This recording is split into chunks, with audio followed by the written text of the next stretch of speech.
Hello everyone, welcome to another new video of mine. চলো আজকে কোথায় যাচ্ছি দেখাবো। আজ পড়াতে পড়াতে হঠাৎ করে বললো চলো একটু ঘুরে আসি। কোথায় না, চলো না, দেখতেই পাবে। তখন রাত 8টা বাজে, তাড়াতাড়ি করে রেডি হয়ে পড়লাম, গাড়ির তেলটা ভরালাম। তারপরে বললো চলো আজ ভূতনাথ যাই। বেশ রাত হয়ে গেছিলো, আমি একটু ভয় পাচ্ছিলাম, ছেলেকে নিয়ে যাব, তার মধ্যে ওরকম রেনি ওয়েদার, হুটহাট বৃষ্টি এসে যাবে, তবু প্রোটেকশন নিয়ে নিয়েছিলাম। দেখো রাস্তাটা কত সুন্দর লাগছিল। তারপর এই যে এন্টারে আমরা চলে আসলাম, কিন্তু সেদিন প্রচণ্ড ভিড় হয়েছিল। আর বাবার দর্শনে অনেকেই এসেছিল। আর তাছাড়াও প্রচণ্ড বৃষ্টি ছিল সেদিনকে, প্রচণ্ড, যার জন্য মনে হয় ভিড়টা এত বেশি।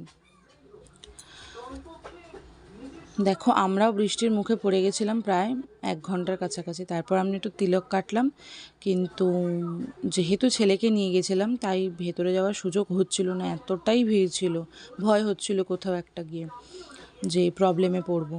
তারপর মৃত্যুষকেও একটু তিলক কাটিয়ে দেওয়া হলো। দেখো মৃত্যুষ রেনকোট পরে আছে, এত বৃষ্টি হচ্ছিল তখন। আমরা একটা দোকানে গিয়ে আশ্রয় নিয়েছিলাম, দোকানের এক ছাউনিতে। যাই হোক, তারপরে আমারও তিলক কাটা হয়েছিল, বাট আমাকে কেউ ভিডিও করে দেয়নি, আমি আমারটা নিজেই করেছি। তারপর আমরা মন্দিরের দিকে এগালাম, কিন্তু বাইরে থেকেই ভাবলাম দর্শন করব। এই যে বাইরে থেকেই দর্শন করে এসেছি, কারণ ভিড়ের জন্য। অন্যান্য দিন ভেতরে যেতে পারি, বাট ওটা যেহেতু শ্রাবণ মাসের প্রথম সোমবার ছিল, তাই আমরা ভেতরে যাওয়ার সাহস পাইনি। তারপর একটু লিট্টির দোকানে দাঁড়ালাম, প্রচণ্ড ভিড় ছিল, একটু লিট্টি খেলাম। আর ওখানকার লিট্টি আমার ভীষণ ভালো লাগে, ভীষণ। তারপর আমরা আবার গাড়ি পার্কিং থেকে স্কুটিটা নিয়ে আবার বেরিয়ে পড়লাম যে বাড়ির দিকে। কিন্তু উনি বললেন না, যখন এত দূর এসেছি একটু পাগলা বাবার দর্শনও করে যাব, বাড়ি যাব না।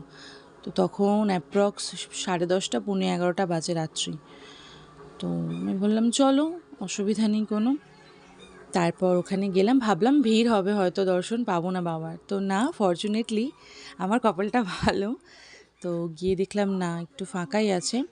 আর আমি তো খুব ভালোভাবে বাবার দর্শন করতে পেরেছি, যেটা আমি ভাবতেও পারিনি যে সোমবার দিন আমি পারবো, মানে শ্রাবণের প্রথম সোমবারে দর্শন করতে পারবো, এটা আমি ভাবিনি।